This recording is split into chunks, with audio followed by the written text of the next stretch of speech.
Hello everyone, welcome to All in Maths online classes. Today is 16th of August 2021. Today is Monday and this is for 4th standard. So students, हम लोग chapter number 8 शुरू कर चुके हैं. आपका जो U3 है उसका जो पहला चैप्टर है वो फ्रिक्शंस है.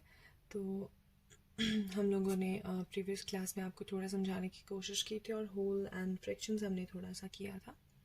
आज हम आपको एक्सरसाइज 8.1 कराएंगे जिसमें कि आपको जो आपका पहला पार्ट है वो है मैच यूजिंग डिफरेंट कलर्स. ठीक है, आपको इस तरह से दिया हुआ है. आपको इनको कलर्स लेके भी कर सकते हैं नोटबुक पे, बट फिलहाल मैं आपको सिंपल बताती हूँ कि समझाने की कोशिश करती हूँ कि 4/10 का क्या मतलब होता है. जो पहला नंबर है आपका या पहला पार्ट है वो है 4/10. ठीक है, मैं यहाँ पे एक फिगर ड्रॉ करूँगी आपके लिए, एक रेक्टेंगल. सो इसे हम क्या करेंगे, 4, ठीक, 1 2 3 4 5 6 7 8 9 10 बॉक्सेस हैं हमारे पास. ठीक है, 10 पार्ट्स हैं. ओके, इसमें से हम 4 को शेड कर लेते हैं. फाइन, सपोज मैंने इसे शेड कर लिया. 1 2 3 एंड 4. ठीक है, मैंने 4 फिगर को या 4 जो पार्ट्स हैं उनको क्या कर लिया, शेड कर लिया. ठीक, अब टोटल हमारे पास 10 है, टोटल हमारे पास 10 बॉक्सेस हैं तो हम 10 लिखते हैं.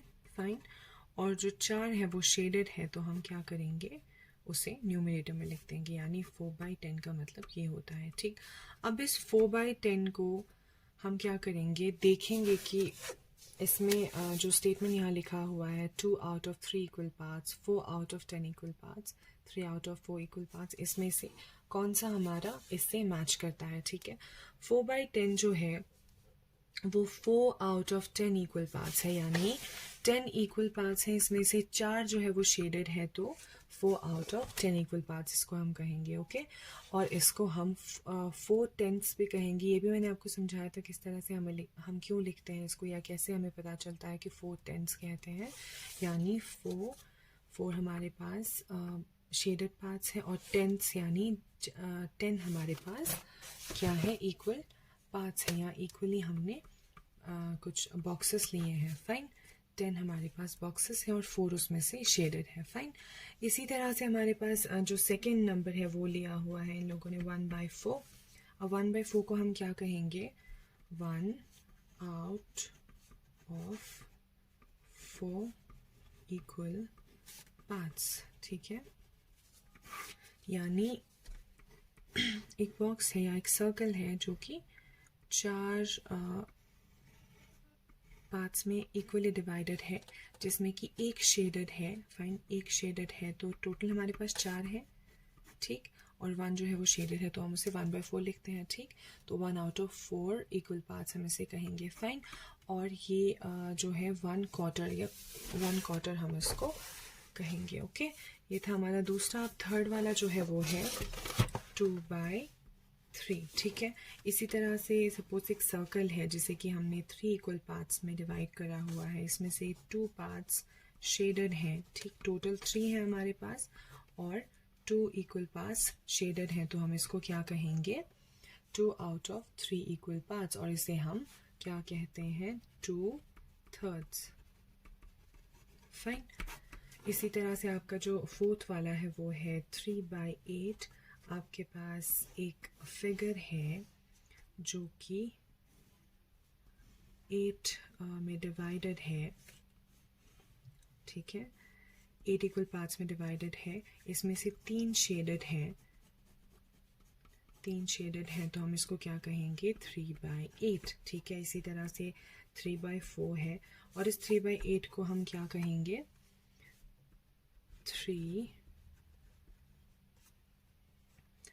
3/8 को हम कहेंगे 3/8. ओके, इसी तरह से आपके पास 3/4 है, इसको हम 3 out of 4 इक्वल पार्ट्स. आप फिगर को एक बार समझ जाएंगे तो आपको पता चल जाएगा कि इनमें और इनमें कोई डिफरेंस नहीं है, आपको बस पता होना चाहिए कि इनका क्या मतलब है, ठीक है। आपके पास 4 इक्वल पार्ट्स हैं, इसमें से 3 पार्ट्स शेडेड हैं, तो आप इसको क्या लिखेंगे, टोटल 4 हैं, 4 को हम डिनोमिनेटर में लिखेंगे और जो 3 पार्ट्स जो शेडेड हैं उसे हम न्यूमिनेटर में लिखेंगे, ठीक है। इसे हम 3/4 कहते हैं। 3/4 को हम 3 आउट ऑफ 4 इक्वल पार्ट्स कहेंगे और इसे हम क्या कहते हैं, 3/4, ठीक है। ये था आपका ए पार्ट जिसमें कि आपको मैच यूजिंग डिफरेंट कलर्स करना था, ओके। इसी तरह से हम लोग आपका जो बी पार्ट है वो करेंगे जिसमें कि आपको how many makes a whole shape करना है, फाइन। अब मैंने आपको पहले भी समझाया था, जैसे कि हमने प्रीवियस क्लास में डिस्कस किया था कि 1/4 मेक अ होल वो हम कैसे लिखते हैं या हमें कैसे पता चलता है, तो मैं आपको समझाने की कोशिश करूँगी, ठीक है। तो जो बी पार्ट है उसमें आपको करना है how many make a whole shape, ठीक है। अब यहाँ पे दिया है हाफ्स और 1/2, ठीक है। अब 1/2 का क्या मतलब है, एक पार्ट है जिसमें से कि एक फिगर है जिसमें से कि एक पार्ट जो है वो शेडेड है, तो ये जब दोनों मिलते हैं तो 2 होल्स बनते हैं, फाइन। इसी तरह से 1/4 है, 1/4 या 1/4, इस 1/4 को जब हम सपोज करें 4 हमारे पास है, ठीक है, पूरा का पूरा एक होल फिगर, इसके जब ये 4 को हम अलग अलग लिखते हैं तो ये 1/4, 1/4, 1/4 और 1/4 बनते हैं। जब इन 1/4 को, जब इन चारों को हम मिलाते हैं तो एक पूरा का पूरा होल बनता है, फाइन। तो ये पूछा गया है कि 1/4 हम कितने, मतलब 1/4 जो है वो एक होल बनता है, यानी 4 बारी जब हम 1/4 लिखते हैं तो हमारा एक होल बनता है, फाइन। हमें ये लिखना है, तो आपका इसका आंसर क्या है, 4 है, फाइन। इसी तरह से जो थर्ड पार्ट है इसमें आपको करना है 1/3 और 1/3, और 1/3 या 1/3 को कितने 1/3 मिलके एक होल बनाती है, ये हमारा सवाल है, फाइन। 3 है यहाँ पे, 1/3, 1/3 ऑफ 1/3, ठीक है। ये 1/3 3 मिलके हमारा एक होल बनता है। इसी तरह से 1/8 है, 1/5 है और 1/6 है, आपको करना है, फाइन, ओके। अब जो है आपको सी पार्ट में करना है fill in the numerator to make a whole, ठीक है। अब आपको होल बनाने के लिए न्यूमरेटर फिल करना है, वो करने के लिए आपको सिंपल मैं आपको एक एग्जांपल देती हूँ। सपोज़ यहाँ पे एक सर्कल है, ठीक, इसे हमने 4 इक्वल पार्ट्स में डिवाइड कर दिया है, फाइन। तो अगर मैं इसमें से एक पोर्शन शेड करती हूँ तो हम इसको 1/4 लिखेंगे, ठीक है। अगर मैं इसका जो दूसरा पार्ट है, दूसरा जो इक्वल पार्ट है उसको शेड करूँगी तो वो 2/4 बन जाएगा, यानी 2 पार्ट शेडेड है और 2 पार्ट खाली है, बट टोटल हमारा 4 है, ठीक है। तो 4 जो है वो न्यूमरेटर में, डिनोमिनेटर में एज इट इज़ रहेगा, जो शेडेड पार्ट है वो ऊपर चेंज हो रहे हैं, फाइन।